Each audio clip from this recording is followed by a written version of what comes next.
And people wanting to see a show, and they can. He's mean. They're from LA. He's got a line in it that says she has a clit as big as a dick or something.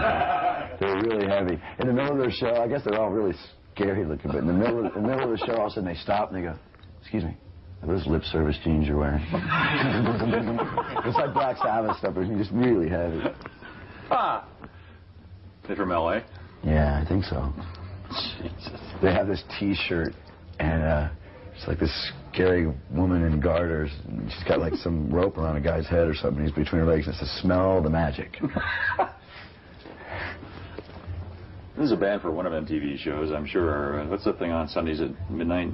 They get on them. Oh yeah. You ready? Yeah. Only 3 people have ever seen it.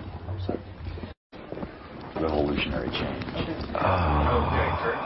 Okay, we going? Speed? Yep. Okay. How does it feel to be back on stage? You know? It feels great. It feels great. I mean, we've been, planning, this for ever since we started. We've been aiming at, we wanted our second major album. We wanted a headlining tour, and to do it right. And it feels great. We think we got all the pieces in the right place, and the morale is really high. Yeah. And actually, now that we're starting the tour, everybody's going to be starting to get in more shape while we're playing and stuff. Brought a trainer and everything, and just into doing our job we've set out to do our whole lives. Is there a fundamental difference in what's going on in the band now that you have a completely new drummer and a keyboard player too? I mean, has it changed the music at all, or just the scope of the sound? Well, Matt's really solid, and everybody in the band can rely on Matt's playing. Yeah. The drums are like your anchor, and he's definitely the strongest anchor we've ever had, and one of the best drummers that there are, I think, in the world. And because every show I'm more amazed by. I mean, the record is. Somebody turned the light out on you. We're rolling again. Okay, so the records are really coming out, right? They'll definitely be upon us soon. I'm actually going to be recording some stuff here to finish it up. In Wisconsin? Recording on the road, yeah. Oh. Finishing up, but we went through mastering of like 25 of the songs right before I left. Yeah. And we went through all the approval of lyrics and all that stuff, and the artwork's all coming together, and yeah, it's definitely coming out. All right, good. Why did you decide to put it out as 2 separate records when, of course, it could have been a double gatefold spread single album?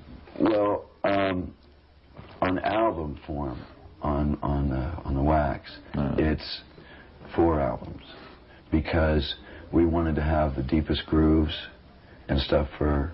Since Vinyl's somewhat going out, we wanted to be one of the last bands doing the best job we could for, audio files and stuff.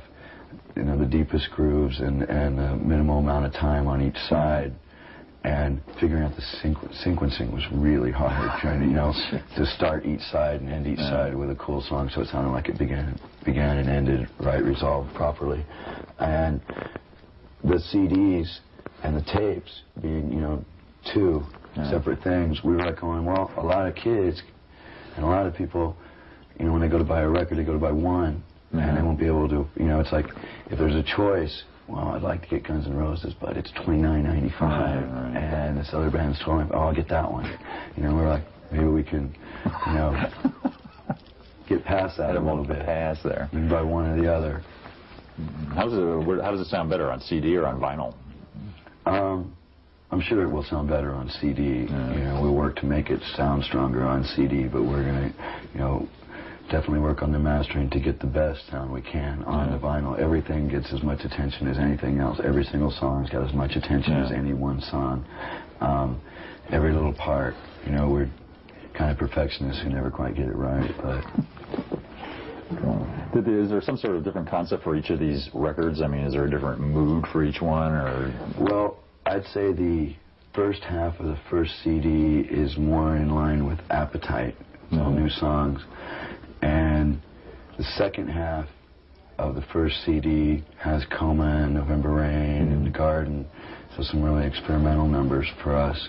And then I'd say the first half of the second one is The South Will Rise Again. We didn't plan on that, but there's it's like Heaven's Door and Civil War and song Yesterdays and a song called Breakdown that definitely have a bit of a southern rock feel. Wow. That like I'd say Paradise City, like in the chorus, kind of has that, and Sweet Child kind of has that, and it ended up the best sequencing to make the record flow all the way through. We didn't plan on putting all those songs in that vein together, but to make the record flow all the way through, so if you wanted to listen to all of it, that's the best way.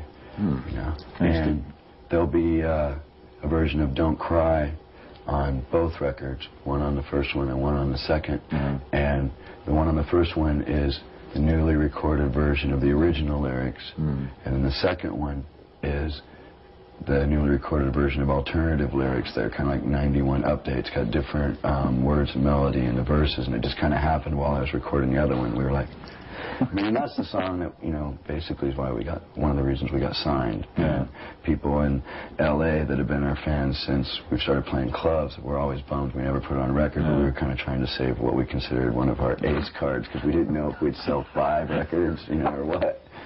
Have the lyrics changed, like, radically? Are they more upbeat now, or?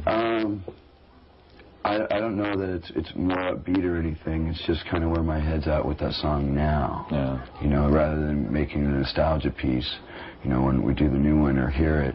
And a lot of people that liked the original and it was their favorite song, you know, got license plates that say Don't Cry or whatever, heard the new one and kind of flip out, like, how did you do that? I don't know.